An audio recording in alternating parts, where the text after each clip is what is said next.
Just read out when it says busy. Read it. Go.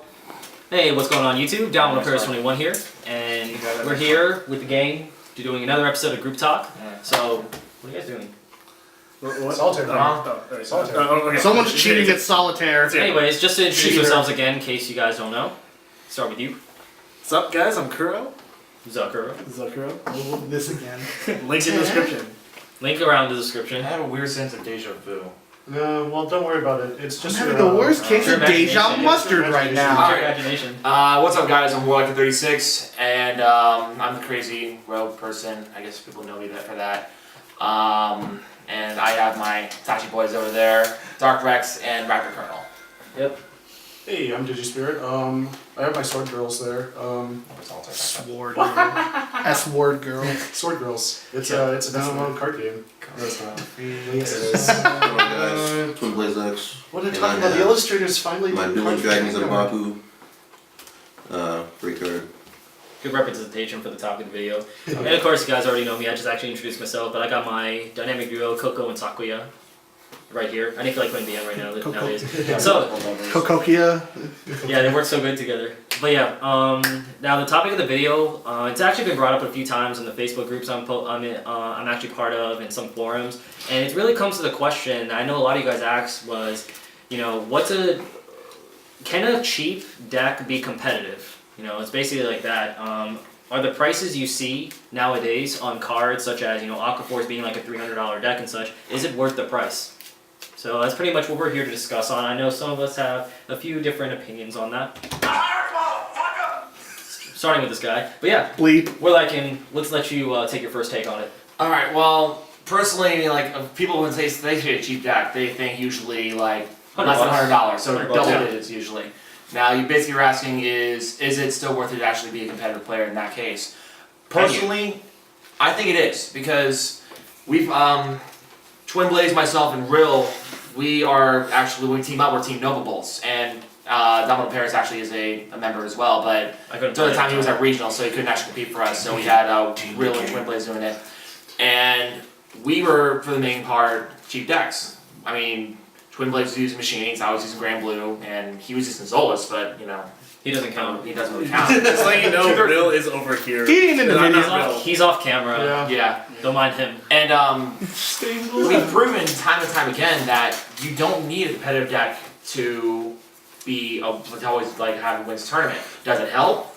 Yeah, I mean it does help every so often, but it doesn't mean you need to do it.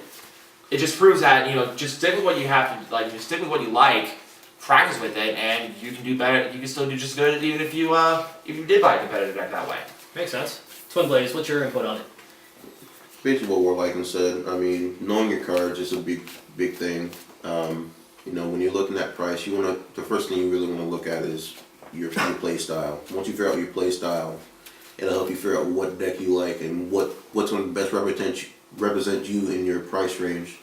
I like, for example, this deck, Markumo, was more popular than $80, and I enjoy this deck. It doesn't hit numbers, but when it wins, I feel great. So it's very fun and it's very cost efficient. Okay.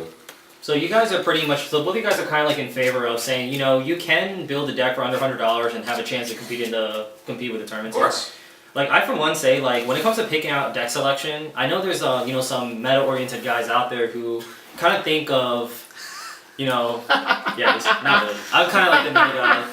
But but I think it's like some players, you know, they choose certain decks because it's labeled as competitive. You know, I've seen plenty of people play MOB or Dragonic Overlord VN, and you know, they're not playing very well with it, and I don't see them, you know, be as successful with it because of that reason. So they're not really exploring different options and figuring out what's best for them. Now, of course, me, you know, I have Solos OTT, which is regarded as, I guess, a meta. You know, I do play MOB, I do play VN, I play all the top tier decks. Because I do strongly believe that, you know, there's still such thing as meta, and if you are playing the best deck, in the long run, you are expected to win. You know, skill level does play a factor, I'd say for the most part, but I think if you take two players with the same skill level, and one of them has the end, the other one has maybe a less underrated deck, I mean, the end's going to win in the long run. So I think for the most part it is worth the price in that sense, but that's kind of like my take on it. So I am a little bit more meta-oriented, but I don't know. What do you think, Wes? Like, I think there's like a general, like, like threshold, like that 100 gap really does matter. I think personally that if you want to be competitive, usually like decks under $100 won't quite make it. Maybe not like the 200 like the end is above. But between that 100 and 200, I think you can make it.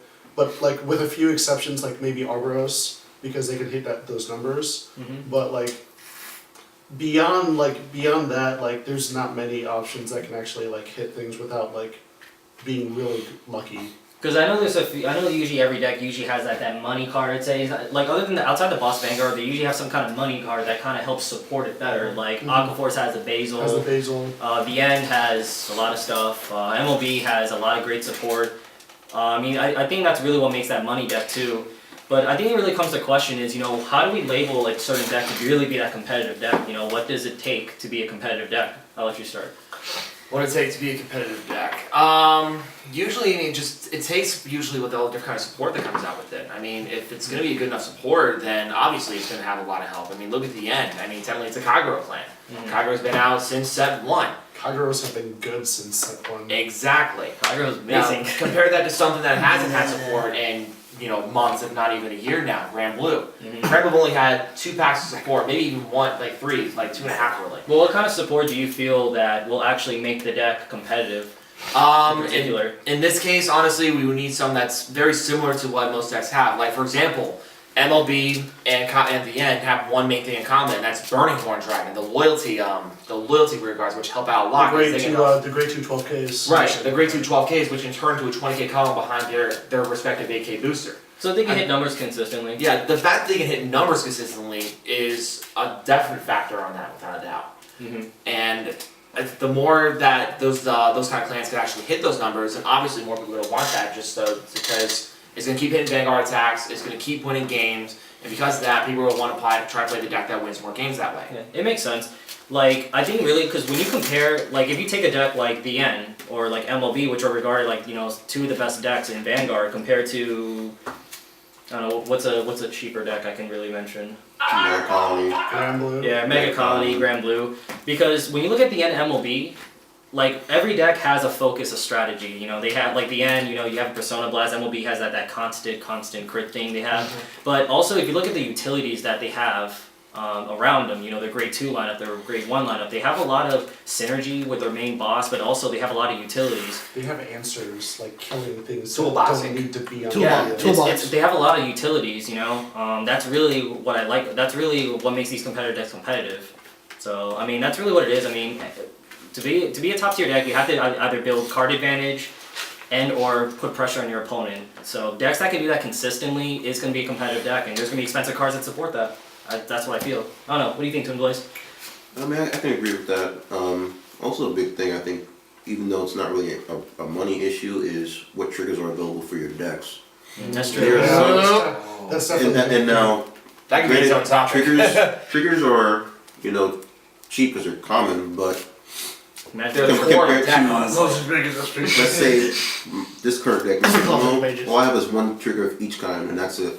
Rainbow. Whether there are some decks that can run 6 crit, 6 draw, which is very aggressive, or you can do, you know, OTT has 3 different types of crits, so they can do nothing but crits and heals. So basically, some decks doesn't have as many options as others to kind of work more to their playstyle. And that's really a key thing to any deck is how you set up your trigger line. I mean, so. triggers do help the game. So Yeah, I agree with that. Triggers do help the game, yeah. Like, I personally believe that, back to my old favorite deck, Grand Blue, if they had an extra draw trigger, I'd be more than happy to play that in tournaments more often. Because think about it, 6 crit, 6 draw in that kind of deck, be a lot more supportive, makes things extra fast, it'll make the deck a little more constant. You also would And not only that, but resource. you'll have a little bit more freedom to actually take some hits because Exactly. you're gonna think you're gonna hit the draw. You get a better chance of hitting the draw on the defense rather than hitting a crit.